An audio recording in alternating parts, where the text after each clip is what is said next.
بسم اللہ الرحمن الرحیم۔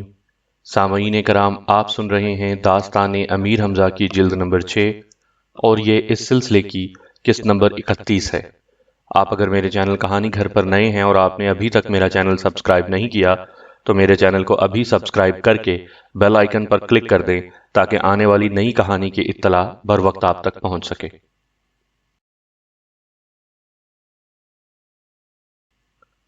کیا بات ہے حمزہ بھائی، صبح صبح کیوں کر آپ نے تکلیف فرمائی؟ عادی نے کہا۔ میں نے تمہیں خزانے کی حفاظت کا حکم دیا تھا، لیکن تم نے اچھی حفاظت کی۔ چور آئے اور آدھا خزانہ لے گئے۔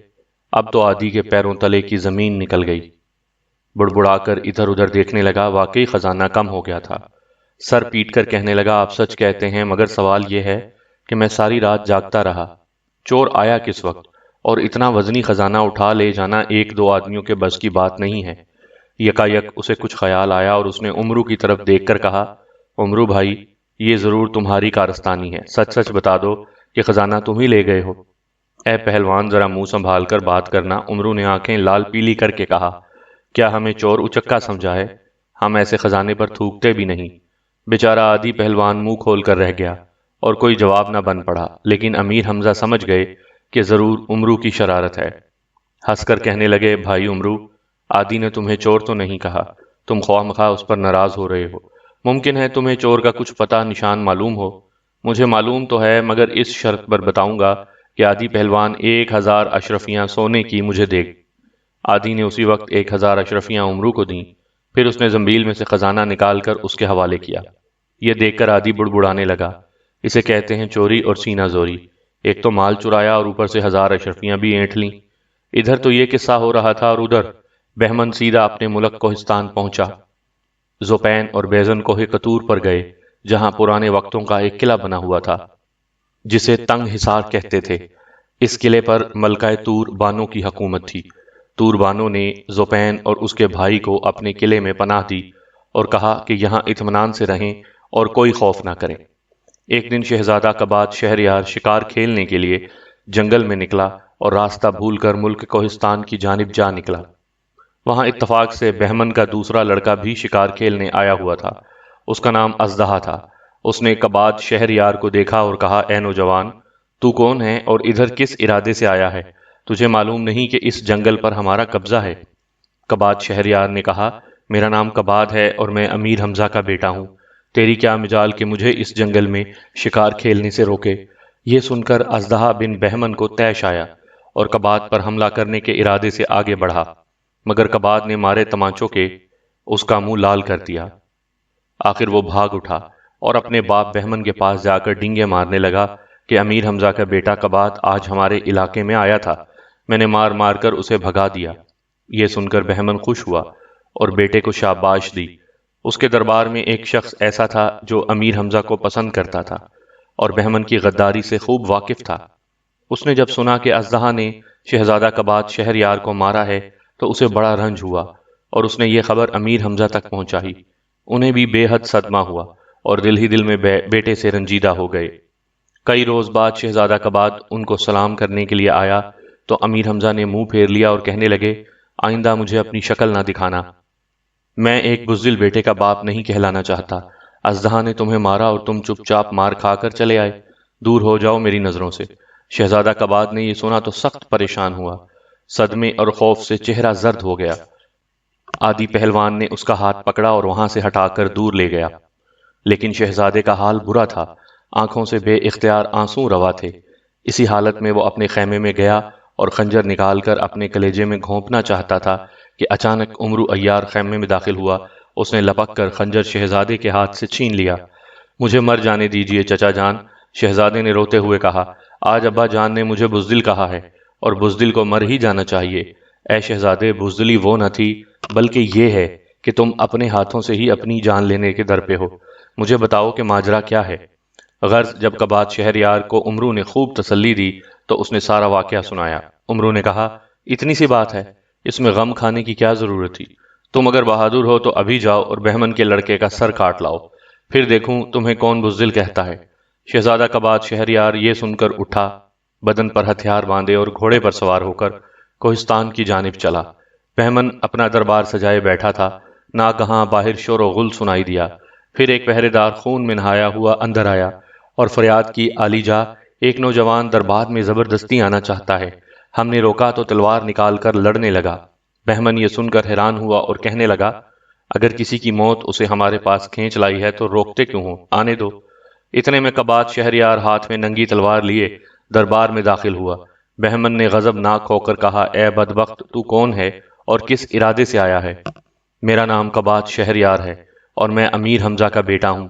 میں تیرے بیٹے اژدہے کا سر قلم کرنے آیا ہوں۔ یہ سن کر بہمن نے کہا لگایا اور کہنے لگا، تجھے تو میرے بیٹے نے تماچے مار مار کر بھگا دیا تھا، اب تو ذلیل ہونے کو پھر چلا آیا؟ اے بہمن، زیادہ بڑھ نہ ہاک ورنہ سزا پائے گا۔ کباد نے گرج کر کہا، تیرا بیٹا اژدہا قریب ہی بیٹھا ہے، اس سے کہہ کہ اگر جرت ہے تو میرے سامنے آئے۔ بہمن نے اب اژدہے کی جانب دیکھا اور کہا، اٹھ اور اس کو گستاخی کی سزا دے، لیکن اژدہے نے گردن جھکا لی اور کچھ جواب نہ دیا۔ یہ دیکھ کر بہمن سمجھ گیا کہ کباد سچ کہتا ہے، اژدہا اسے تماچے مارنے کے بجائے خود پٹ کر آیا ہوگا۔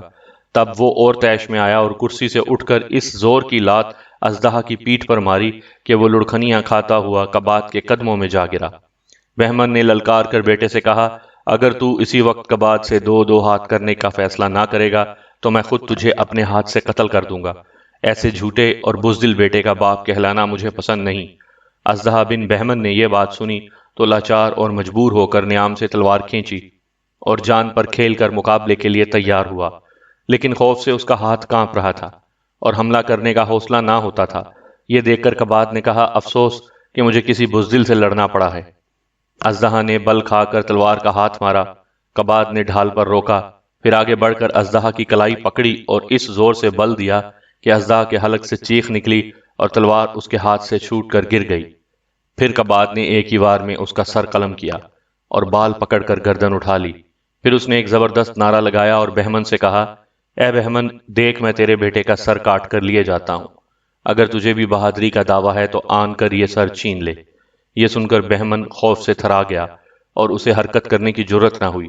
کباد شہریار اپنے گھوڑے پر سوار ہوا، تیز رفتاری سے منزلیں طے کرتا ہوا اپنے لشکر میں آیا اور آتے ہی اژدہا کی کٹی ہوئی گردن امیر حمزہ کے پاس بھجوا دی۔ شہزادے کے اس کارنامے کی دھوم آنن فانن لشکر میں مچ گئی۔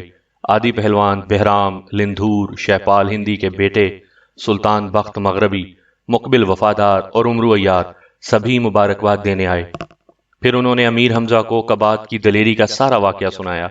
امیر حمزہ دل میں نادم ہوئے کہ کباد کو خواہ مخواہ غصے میں آ کر برا بھلا کہہ بیٹھے۔ اسی وقت کباد کے خیمے میں آئے اور اسے گلے لگا کر خوب روئے۔ پھر مہر نگار کے پاس لے گئے اور اس نے بھی شہزادے کو پیار کیا۔ ادھر بہمن کا رنج اور طیش کے مارے برا حال تھا۔ ایسی بے عزتی زندگی میں پہلے کبھی نہ ہوئی تھی۔ لوگ کہتے تھے کہ بہمن کی بہادری کو زنگ لگ گیا ہے، ورنہ ایک نا تجربے کار لڑکے کی کیا مجال کہ بھرے دربار میں یوں اس کے بیٹے کی گردن کاٹے اور دن دناتا ہوا چلا جائے۔ اس غم میں اس نے 3 روز تک کھانا نہ کھایا اور نہ دربار میں آیا۔ اسے اپنے درباریوں سے آنکھیں چار کرتے ہوئے شرم آتی تھی۔ چوتھے روز ہرکاروں نے خبر دی کہ زپین اور بیرن آئے ہیں۔ بہمن ان کے آنے سے خوش ہوا اور ان کے استقبال کو اٹھا۔ زپین اور بیزن نے اپنی رام کہانی سنائی اور کہا کہ وہ ملکہ تور بانو کے مہمان ہیں اور بہمن سے ملاقات کے لیے آئے ہیں۔ بہمن نے کباد شہریار کے آنے اور اژدہے کا سر کاٹ کر لے جانے کا ماجرا بیان کیا۔ زپین سر ہلا کر کہنے لگا، بھائی بہمن، حمزہ کو مار ڈالنا کچھ مشکل نہیں، لیکن اس کے پاس ایک شخص ایسا ہے کہ اگر یہ نہ ہوتا تو ہمیں اتنی مصیبتیں نہ اٹھانی پڑتیں۔ اس مکار کا نام عمرو ہے، جہاں جاتا ہے تباہی پھیلاتا ہے۔ اگر کسی طرح عمرو عیار ہمارے قبضے میں آ جائے تو پھر حمزہ کو ختم کر ڈالنا بہت آسان ہے۔ یہ سن کر بہمن نے کہا، مجھے کیا معلوم تھا کہ عمرو عیار ایسا خطرناک آدمی ہے، ورنہ میں پہلے ہی اس کا کام تمام کر دیتا۔ خیر، اب بھی کچھ نہیں بگڑا، میرے پاس ایک ایسا شخص ہے جو عمرو سے بھی 10 قدم آگے ہے، میں ابھی اسے بلاتا ہوں۔ چنانچہ بہمن نے کاؤسم کتوری کو طلب کیا اور جب وہ حاضر ہوا تو کہا، اے کاؤسم، آج تیری چلاکی اور عیاری کا امتحان ہے۔ امیر حمزہ کے لشکر میں جا اور عمرو عیار کو کسی طرح گرفتار کر کے میرے پاس لے آ، منہ مانگا انعام دوں گا۔ کاؤسم کتوری نے لنگر لنگوٹ کسا اور عمرو کو گرفتار کرنے کے ارادے سے روانہ ہوا۔ ادھر عمرو بھی ایک قلندر فقیر کا بھیس بدلے ہوئے قلعے کے باہر گھوم رہا تھا اور اس کے کئی شاگرد بھی ساتھ تھے۔ یکا یک کاؤسم کتوری سے ملاقات ہوئی۔ اس نے اپنی ذہانت سے پہچان لیا کہ یہی عمرو عیار ہے۔ آگے بڑھ کر قدم چومے اور کہنے لگا، حضرت قبلہ آپ کدھر تشریف لے جا رہے ہیں؟ اجازت ہو تو میں بھی آپ کے ساتھ چلوں؟ عمرو نے اس کو غور سے دیکھا اور سمجھا کہ آدمی مالدار معلوم ہوتا ہے، اس سے چکنی چپڑی باتیں کر کے کچھ مال ہتھیانا چاہیے۔ یہ سوچ کر کاؤسم کتوری کو گلے سے لگایا اور کہا، بھئی خوب آئے، مجھے تم جیسے ایک آدمی کی تلاش تھی۔ اب یہاں سے میں اپنے شاگردوں کو رخصت کروں گا اور تم میرے ساتھ چلو گے۔ یہ سن کر کاؤسم کتوری نے عمرو کے ہاتھوں کو بوسہ دیا اور گردن جھکا کر کھڑا رہا۔ عمرو نے اپنے شاگردوں کو حکم دیا کہ واپس جاؤ، ہم چند روز بعد واپس آئیں گے۔ شاگرد چلے گئے تو کاؤسم کتوری نے کہا، حضرت آپ کا نام نامی کیا ہے؟ مجھے درویش خاکی کہتے ہیں، عمرو نے جواب دیا۔ حضرت آپ نے کہیں عمرو عیار کو بھی دیکھا ہے؟ کاؤسم کتوری نے مکاری سے پوچھا۔ مجھے ان سے ملاقات کا بڑا شوق ہے۔ ہاں، میں نے اس مرد جان باز کو دیکھا ہے، عمرو نے مسکرا کر کہا۔ لیکن میرے عزیز، تم اس کے قریب بھی نہ پھٹکنا، ورنہ دونوں کانوں کے بیچ میں سر کر دے گا۔ بہت بہتر جناب، میں آپ کی نصیحت یاد رکھوں گا، کاؤسم کتوری نے ادب سے کہا۔ پھر جیب سے ایک لال نکال کر درویش خاکی کے سامنے پیش کیا اور کہنے لگا، حضور اس غلام کی جانب سے یہ نذرانہ قبول فرمائیے۔ عمرو نے یہ قیمتی پتھر دیکھا تو ہوش و حواس پر پردے پڑ گئے۔ بے اختیار لال لینے کے لیے ہاتھ بڑھایا۔ اسی وقت کاؤسم کتوری نے عمرو کا ہاتھ پکڑ کر ایسا داؤ مارا کہ وہ چاروں شانے چت ہو گیا۔ کاؤسم نے اسے سنبھلنے کا موقع دیے بغیر جھٹ پٹ کمند نکالی اور عمرو کے ہاتھ پاؤں باندھ دیے۔ پھر کہا لگا کر بولا، قلندر صاحب، یہ عیاریاں یہاں نہیں چلیں گی۔ تم نے سب کا ناک میں دم کر رکھا ہے، اب میں چھٹی کا دودھ یاد دلاؤں گا۔ کیا سمجھے؟ میرا نام کاؤسم کتوری ہے، بہمن کے ملک کوہستان کے عیاروں کا بادشاہ ہوں۔ تم جیسے بے وقوف تو میری جیب میں پڑے ہیں۔ عمرو دل میں نہایت شرمندہ ہوا اور سوچا کہ استاد برے پھنسے، اب رہائی مشکل نظر آتی ہے۔ غرض کاؤسم عمرو عیار کا پشتارا باندھ کر کوہستان کی جانب چلا۔ چلتے چلتے شام ہو گئی اور پھر رات۔ آخر اپنے گھر پہنچا، عمرو کو تہہ خانے میں بند کیا اور دروازے میں تالا لگا کر چابی اپنی بیوی کو دی اور کہا، تہہ خانہ ہرگز نہ کھولنا، میں ذرا بہمن کے ہاں جاتا ہوں۔ کاؤسم کی بیوی بڑی شکی مزاج عورت تھی۔ اس نے دل میں کہا کہ کاؤسم نے تہہ خانے میں کیا چیز رکھی ہے جس کا ذکر مجھ سے نہیں کرتا، ضرور اس میں کوئی بھید ہے، دیکھوں تو صحیح۔ یہ سوچ کر تہہ خانے میں اتری، شمع جلا کر قفل کھولا اور اندر گئی۔ کیا دیکھتی ہے کہ ایک قلندر صورت شخص رسیوں میں جکڑا پڑا ہے اور اس کے منہ میں کپڑے کی گیند ٹھسی ہوئی ہے۔ کاؤسم کی بیوی نے اس کے منہ سے گیند نکالی اور پوچھا، بڑے میاں تم کون ہو اور میرا خاوند تمہیں یہاں کیوں بند کر گیا ہے؟ یہ سن کر بڑے میاں زار زار رونے لگے، پھر جواب میں کہنے لگے، اے نیک بخت، کیا بتاؤں میں کون ہوں؟ کہتے ہوئے شرم آتی ہے، میں تیرے شوہر کا ستیلا باپ ہوں۔ ہمیشہ اسے سمجھایا کرتا تھا کہ کاؤسم بیٹا، شریف آدمیوں کی طرح زندگی بسر کر، برے کام چھوڑ دے، لیکن اس نے کبھی میری نہ سنی۔ چند دن ہوئے مجھے پتا چلا کہ وہ بہمن کے ایک وزیر کی بیٹی سے شادی کر رہا ہے۔ میں نے اسے ڈانٹا اور کہا کہ یہ کیا حرکت ہے؟ جب تمہارے گھر میں پہلے سے ایک نیک بخت بیوی موجود ہے تو اس پر سوکن کیوں لا رہے ہو؟ یہ تو بڑا ظلم ہے۔ لیکن کاؤسم نے میرا مذاق اڑایا اور جب میں نے کہا کہ یہ شادی ہرگز نہیں ہو سکتی کیونکہ میں وزیر سے جا کر کہہ دوں گا کہ کاؤسم شادی شدہ ہے، تو وہ اس بات پر لال پیلا ہو گیا۔ آج اس کی شادی کا دن تھا، اس لیے وہ مجھے پکڑ کر یہاں لے آیا، کہتا تھا کہ شادی کے بعد رہا کر دوں گا۔ یہ داستان سن کر کاؤسم کی بیوی کے پیروں تلے کی زمین نکل گئی، بے اختیار سر پیٹنے اور رونے لگی۔ عمرو نے کہا، اے نیک بخت، روتی کیوں ہو؟ جلد مجھے آزاد کر تاکہ وزیر کے مکان پر جاؤں اور اس شادی کو روکوں، ورنہ زندگی بھر روئے گی۔ عورت نے جھٹ عمرو کے ہاتھ پاؤں کھول دیے اور وہ وہاں سے رفو چکر ہو گیا۔ تھوڑی دیر بعد کاؤسم خوشی سے جھومتا جھامتا آیا اور بیوی سے کہنے لگا، آج تو مزے آ گئے، بہمن میرے ایک کارنامے سے ایسا خوش ہوا کہ مجھے موتیوں میں تولنے کا وعدہ کر لیا ہے۔ بیوی نے تیش میں آ کر ایک دو ہتھڑ کاؤسم کی پیٹھ پر مارا اور چلا کر بولی، جھوٹے مکار، مجھ سے فریب کرتے تجھے شرم نہیں آتی؟ وزیر کی بیٹی سے شادی کرنا چاہتا ہے تو کر لے میری جوتی سے، لیکن اپنے بڈھے ستیلے باپ کے ہاتھ پیر باندھتے ہوئے تو کچھ غیرت لازم تھی۔ ہیں یہ کیا کہہ رہی ہے؟ کاؤسم نے حیرت سے آنکھیں نکال کر کہا، وزیر زادی، شادی، میرا بڈھا ستیلا باپ، آخر یہ قصہ کیا ہے؟ بیوی نے روتے ہوئے کہا، میری تو قسمت ہی پھوٹ گئی، خدا کرے میرا صبر پڑے تجھ پر۔ میں پوچھتا ہوں یہ کیا کہے جا رہی ہے؟ کاؤسم نے غصے میں آن کر کہا، لا تہ خانے کی چابی۔ تہ خانے میں اب کیا رکھا ہے؟ بیوی نے کہا، بیچارے بڈھے کو تو میں نے رہا کر دیا۔ اب تو قاسم کتوری کے ہوش اڑ گئے، سمجھ گیا کہ عمرو عیار اس عورت کو بے وقوف بنا کر نکل بھاگا۔ بے اختیار لکڑی اٹھا کر بیوی کی طرف لپکا اور چلانے لگا، ارے بے وقوف، وہ میرا ستیلا باپ نہیں تھا، وہ تو عمرو عیار تھا، اسے بڑی مشکل سے گرفتار کر کے لایا تھا اور بہمن سے اس خدمت کا معاوضہ وصول کرتا۔ تو نے سب کیے کرائے پر پانی پھیر دیا، اب بہمن کو کیا منہ دکھاؤں گا؟ وہ مجھے اور تجھے دونوں کو دیوار میں زندہ چنوا دے گا۔ بیوی کے اوسان خطا ہوئے، لگی معافیاں مانگنے، مگر قاسم کے اوسان خطا تھے۔ اسی وقت بازار میں نکلا اور عمرو کو ڈھونڈنے لگا۔ عمرو خود اس کی طاق میں تھا۔ اس مرتبہ اس نے ایک رنگ ریز کا بھیس بھر رکھا تھا اور برابر اس کے تعاقب میں تھا۔ ایک جگہ موقع پا کر عمرو نے قاسم کو پٹخنی دی، پھرتی سے اس کے ہاتھ پیر باندھ کر زنبیل میں پھینکا اور کوہستان سے بھاگا تو اپنے لشکر میں آ کر دم لیا۔ امیر حمزہ کے سامنے زنبیل میں قاسم کتوری کو پکڑ کر نکالا۔ انہوں نے پوچھا، عمرو بھائی، یہ کسے پکڑ لائے؟ اجی کچھ نہ پوچھو، عمرو نے ہانپتے ہوئے کہا، ایسے موذی کو پکڑا ہے کہ بس بیان سے باہر، ذرا ہم بھی اس کی شکل دیکھیں۔ امیر حمزہ نے کہا اور قاسم کتوری کے ہاتھ پیر کھول دیے۔ وہ جھٹ ان کے قدموں پر گر پڑا اور گڑ گڑانے لگا، اے حمزہ، مجھے عمرو عیار کے ہاتھوں سے بچا لو، وعدہ کرتا ہوں کہ آئندہ کوئی شرارت نہ کروں گا۔ تب عمرو نے ہنس ہنس کر امیر حمزہ کو سارا قصہ سنایا اور آخر میں کہا، وہ تو یوں کہو کہ اس کی بیوی بڑی نیک عورت ہے کہ اس نے مجھے تہ خانے سے نکالا، ورنہ یہ ذات شریف تو مجھے بہمن کے پاس لے ہی گئے تھے۔ اس دن سے قاسم عمرو عیار کا شاگرد بن گیا۔ نوشیرواں بہت پریشان تھا، کیونکہ اسے احساس تھا کہ امیر حمزہ اب کسی قیمت پر اسے معاف نہ کریں گے، لیکن بادشاہت کا بھوت اس کے سر پر سوار تھا، اس لیے نہیں چاہتا تھا کہ امیر حمزہ کے سامنے گھٹنے ٹیکے۔ اسے ہر دم یہی امید تھی کہ کسی نہ کسی روز حمزہ کو جان سے مروا دے گا۔ بختک نے شداد جادوگر کو ایک اور خط مدد کے لیے لکھا تھا۔ ایک دن اس کا جواب ملا کہ وہ عنقریب امیر حمزہ سے دو دو ہاتھ کرنے میدان میں اترے گا۔ شداد کی طرف سے یہ پیغام پا کر نوشیرواں اور بختک کی خوشی کا ٹھکانہ نہ رہا، اور انہوں نے فوراً بہمن، زپین اور بیزن کو یہ خبر سنائی۔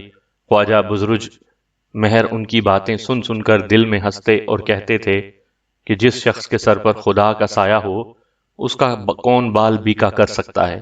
کہتے ہیں ایک دن شداد جادوگر شکار کھیلنے کے ارادے سے جنگل میں نکلا اور پھرتے پھراتے ایک شہر میں جا نکلا۔ ایک جگہ دیکھا کہ لوگوں کا بے پناہ ہجوم ہے اور درمیان میں 100 سال کا ایک بڈھا کھڑا کوئی چیز دکھا رہا ہے۔ لوگ اسے دیکھنے کے لیے دھکم پیل کر رہے ہیں۔ جب شداد اس ہجوم کے قریب پہنچا تو لوگوں نے اسے پہچان کر ادب سے راستہ دے دیا۔ شداد نے اس بڈھے سے کہا، یہ تیرے ہاتھ میں کیا ہے؟ لا ہمیں بھی دکھا۔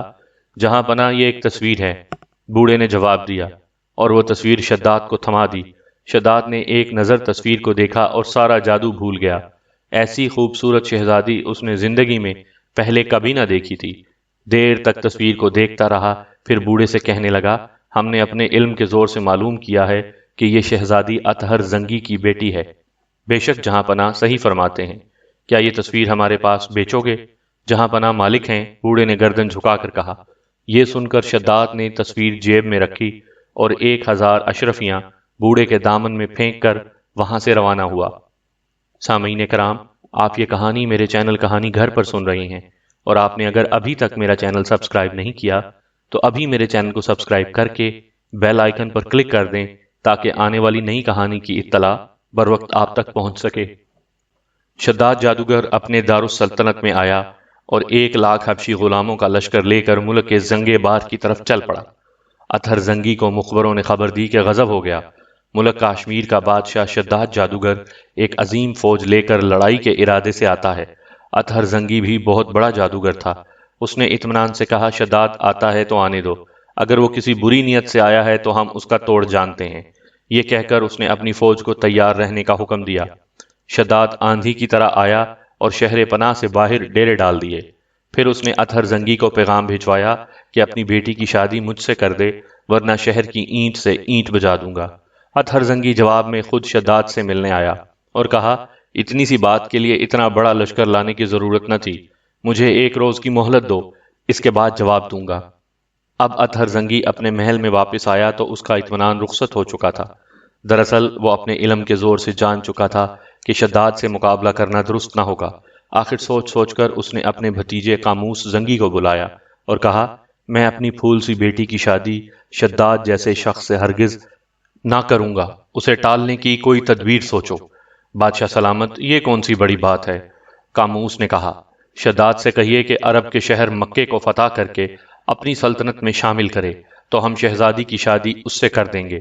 شداد کو اپنی طاقت پر بڑا گھمنڈ ہے، وہ آپ کی یہ شرط مان لے گا اور مکے پر چڑھ دوڑے گا۔ وہاں کے رئیس امیر حمزہ کے والد خواجہ عبد المطلب ہیں، وہ فوراً اپنے بیٹے کو مدد کے لیے بلائیں گے اور یوں حمزہ کے ذریعے شداد سے نجات مل جائے گی۔ اطہر زنگی اس تدبیر کو سن کر اش اش کر اٹھا۔ اگلے روز شداد کے پاس پہنچا اور یہی شرط پیش کر دی۔ شداد یہ سن کر حیران ہوا، لیکن پھر اسے نوشیروان کا بھیجا ہوا خط یاد آیا۔ اس نے سوچا، ایک پنتھ دو کاج، اپنا کام بھی بن جائے گا اور نوشیروان کی فرمائش بھی پوری ہو جائے گی۔ چنانچہ اس نے شرط مان لی اور اسی وقت اپنے لشکر کو مکے کی جانب کوچ کرنے کا حکم دیا۔ چند روز بعد اس کی فوج کوہ ابو قبیس کے قریب پہنچ گئی۔ یہ پہاڑ مکے کے نزدیک ہے۔ خواجہ عبد المطلب نے عرب سرداروں کو جمع کر کے مشورہ کیا کہ کیا کرنا چاہیے۔ سب نے یہی کہا کہ شداد جیسے بڑے جادوگر سے مقابلہ کرنا بے سود ہے، لہٰذا اس شرط پر شہر اس کے حوالے کر دیا جائے کہ وہ کسی کو نقصان نہ پہنچائے گا۔ خواجہ عبد المطلب ان سرداروں کی یہ بات سن کر پریشان ہوئے۔ ان کا جی نہ چاہتا تھا کہ اپنے شہر کو یوں دشمن کے حوالے کر دیں۔ اتنے میں شداد کا ایلچی آیا اور اس نے یہ پیغام دیا، اگر تم لوگ خیریت چاہتے ہو تو شہر میرے حوالے کر دو، ورنہ ایسا خوفناک انتقام لوں گا کہ ساری دنیا دیکھے گی اور کوئی تمہیں میرے قہر سے بچانے والا نہ ہوگا۔ خواجہ عبد المطلب نے شداد کے قاصد کو یہ جواب دے کر روانہ کیا کہ میں اپنے سرداروں سے مشورہ کر رہا ہوں، ایک دو روز بعد اپنے فیصلے سے آگاہ کروں گا۔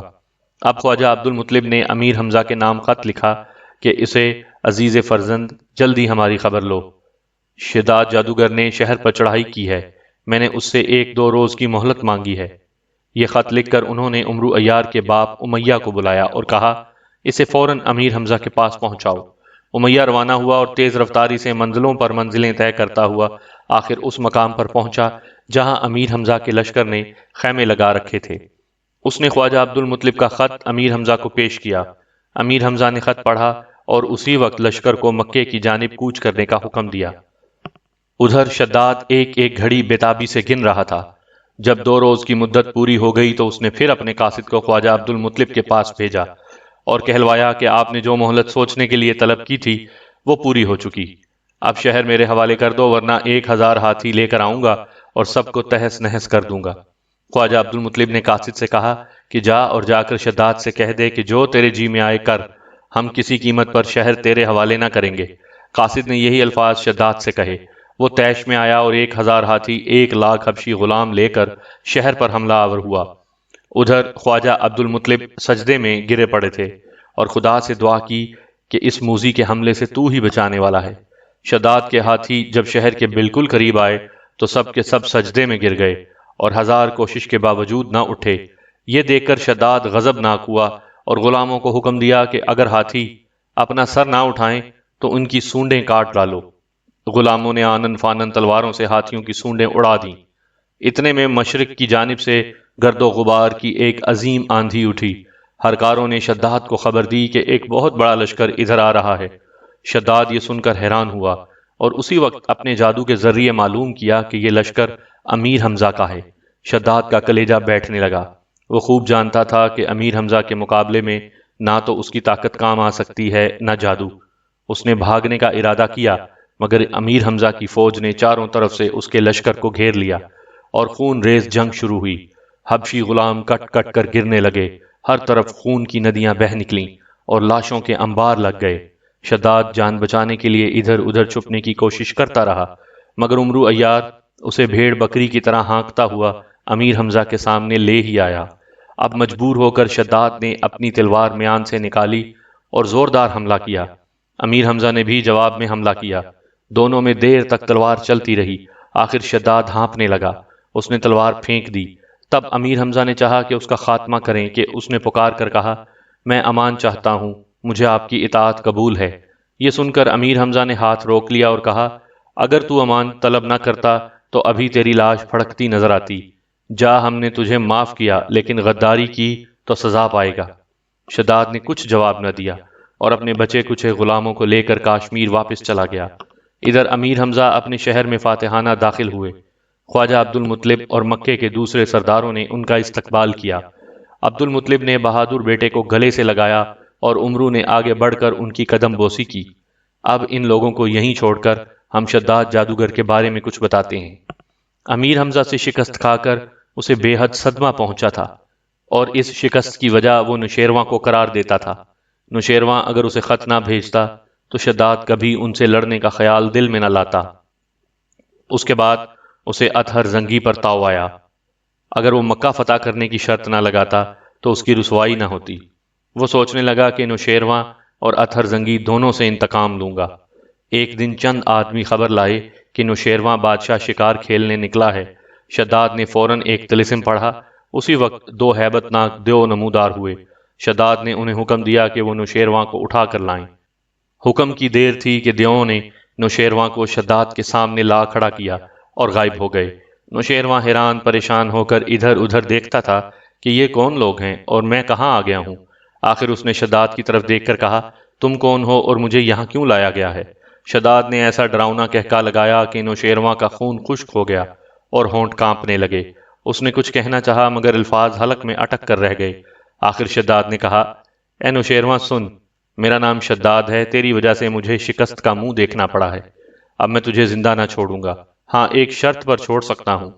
نوشیروان پتے کی طرح کانپ گیا۔ شداد جادوگر کی قوت اور ہیبت سے وہ خوب واقف تھا۔ بڑی مشکل سے بولا، اے شداد، میں نے تیرا کیا بگاڑا ہے جو تو میری یہ بے عزتی کر رہا ہے؟ شداد نے ایک اور کہا لگایا، پھر آنکھیں نکال کر بولا، تو نے مجھے خواہ مخواہ خط بھیج کر پریشان کیا اور امیر حمزہ سے لڑنے کی ترغیب دی۔ میرا جادو اس پر اثر نہیں کرتا، اس لیے میں جنگ میں ہار گیا۔ اس کے دوست عمرو عیار نے میرے 2 لائق شاگرد بھی مار ڈالے، جن کی موت کا مجھے بڑا افسوس ہے۔ اب میں نے یہی سوچا ہے کہ تجھ سے بدلہ لوں گا۔ ہاں اگر تو مہر نگار کو میرے سپرد کر دے تو جان بخشی کر سکتا ہوں۔ یہ سن کر نوشیروان نے کہا، اے شداد، تو کیسی عجیب بات کرتا ہے؟ مہر نگار تو امیر حمزہ کی بیوی ہے، اب میں کیوں کر تیرے حوالے کر سکتا ہوں؟ اگر تجھ میں ہمت ہے تو اسے حمزہ سے چھین لے۔ شداد یہ جواب سن کر خاموش ہوا، لیکن نوشیروان کو ایک آہنی پنجرے میں بند کر کے اپنے محل کے دروازے پر رکھوا دیا تاکہ لوگ آن کر دیکھیں اور نوشیروان کا مذاق اڑائیں۔